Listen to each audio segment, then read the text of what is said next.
splinted games last night. 2 splinted games. Yeah. So splinted, which one y'all want me to start with? Since we live in New York, I'm gonna start with the East Coast. The Miami Heat was smashed to smithereens by the Boston Celtics yesterday. They got smashed to smithereens.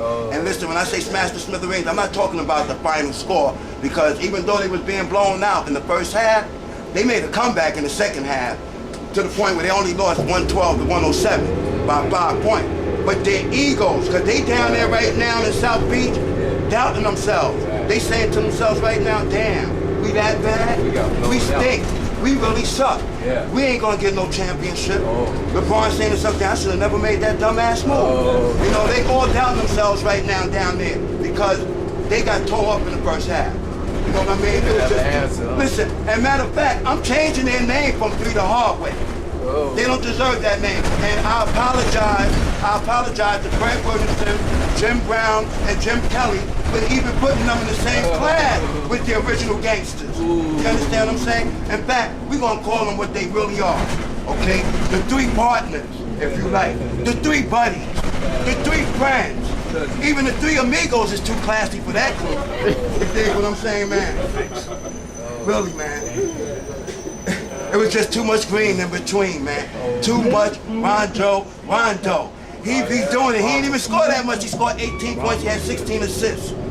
But the way he spreads the offense out, he just tears them apart. And like I told you before, the Miami Heat, they have problems with perennial guards. They have problems with it. The reason why? Because there's no resistance. There's no point guard resistance. In other words, the point guards bring the ball all the way up, they get to the half-court set, and they do what they want. They look for whoever they want, they hit who they want because there's no resistance. Who they really got at the point? Carlos Arroyo. He ain't no matchup for the Deron Williams, Chris Paul type. He's not. That's why they be switching up trying to put LeBron there, but then they got LeBron really out of his position. So who you got playing the small forward? This boy, Chris Bosh. Did you see the dunk? Did you see the dunk by Rondo? I mean, he dunked it on Chris Bosh. All Bosh did was this. You got this on camera, buddy?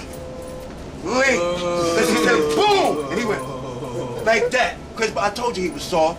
I told you, man. Hey, yo, when it comes time for, like, Dwight Howard, Shaq, which you dealt with yesterday, Kevin Garnett was sunning him last night. Kevin Garnett was sunning that boy last night. I'm telling you, man. Yo, Rondo is leading the league in assists, man. 14.8 a game. I told you he had 16 last night. Yo, he's going to be the difference maker in their quest for the championship. He's going to be the difference. And if they keep playing the way they are, listen, I'm going to make my prediction now. It's going to be the Lakers and the Celtics in the final again. Again, man. No one, the runner-ups in the East to Boston, it's going to be Orlando. The runner-up in the West to the Lakers, it's either gonna be the Hornets or the Nuggets, who beat the Lakers last night. But that's another story. We're gonna get to them in a minute. The Lakers finally lost? The Lakers lost. They are no longer undefeated. They got beat by my boy Carmelo Anthony and J.R. Smith in them last night, man. Last night. Was they lose in LA or Denver? They lost in Denver. You know, and another thing, man. What's up with Eric Spoelstra? What's his name? What's up with him, man? Hey, yo, man, he's too passive of a coach for me. To have them three ego type players on his team. Their coach, he's too passive. I seen him at the halftime in the locker room. He was speaking to me, said, but you gotta speak with a little bit more aggressiveness. You gotta really stomp your feet down. You gotta start maybe screaming, maybe get some text from the refs, because in a minute, like they said, Kenny Smith, Charles Barkley said, the clock is ticking. Tick-tock, tick. This is the Pat Riley watch. Oh yeah, Pat Riley's gonna step back in. He's gonna get the reins of that team because Spoelstra, listen man, you got beat by Utah. You had Utah down 22 points and you turned around and lost to Utah. That's on the coach, man. It's on the coach. The mismatch, the matchups. He wasn't doing his thing, man. He was not doing his thing there. Give me some more scores. You know? Really, I'm tired of them right now. But LeBron had 35 points, 10 rebounds, 9 assists, 3 steals. Wade had 8 points. Oh no, shit. Bosh had 14 points. No, Bosh had 15 points. I don't know what's going on. Well, listen to this. Ray Allen, who hit 7 3-pointers, had 35 points. Barnett had 16. Paul Pierce had 25. Rondo had only 8. And once again, he controlled the game. See, that's a team. He controlled the game. He ain't even had that many points. Hempstead Turnpike, Belmont Park, and Their County record right Line. now is 5-4. Now let's get to the Lakers, man.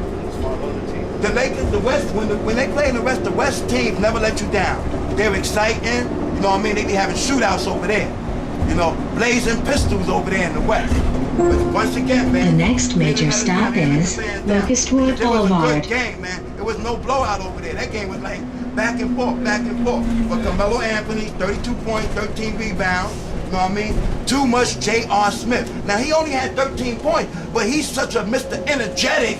It's the way he gets the 13 points, everybody gets all riled up. Then they got this rookie over there named Paul, and he's just as equal with the energy. So them two together was killing it. They had 40-plus points off the bench. All right? J.R. Smith was killing them, and so they even show a little footage, a little of Al Harrington, who they got from the New York Knicks. You know, but he didn't do much. He scored so little that he didn't even reach, you know how he put the scores up, he didn't reach the board. He didn't even get up on the board. He needs to keep his mouth shut. He didn't get up on the board, man. You know? But the Knicks need Melo. And Melo needs the Knicks, man. You know, because management over there, management just finished saying, listen, we are not willing to give up Carmelo Anthony. But if we don't come to a resolution by the time the trading deadline comes, we're gonna have to do something. You know, the Bulls beat the Golden State Warriors last night. Your boy Derrick Rose had 22 points and 13 assists. And the high man was Lou Alday with 24 points and 11 rebounds. He had 21 points in the first half. So I don't know what happened to him in the second half. He only scored 3 points. Okay, and Ellis had 24 on the other side for the Warriors, and Stephen Curry had 17. But the score was 120-90. It was a blowout. 30 points. June, 30 points, man. Okay. The leaders right now in the league, the Lakers is 9-1, Hornets is 8-0, Celtics is 7-2, the Spurs is 6-1, and the Warriors is 6-3. Tonight we got the Knicks playing the Timberwolves. Okay, in Minnesota at 8 o'clock. We also got the Jazz and the Hawks at 7 o'clock, and Portland and the Oklahoma Thunder on ESPN at 9:30. Okay. But you know, it was a good win for Denver. And it was also a good win for the Knicks. Because now Carmelo see that they could beat the team like the Lakers. First of all, they won 50 games last season and they played the Lakers in the Western Conference Final. So you can't count them out. The next major stop is Elmont Road. If the bus has standing room only, please move toward the rear to allow others to board. Transfer N1. Today's the last day. It was Mike on the mic, NBA Street Talk. Peace, love, and basketball.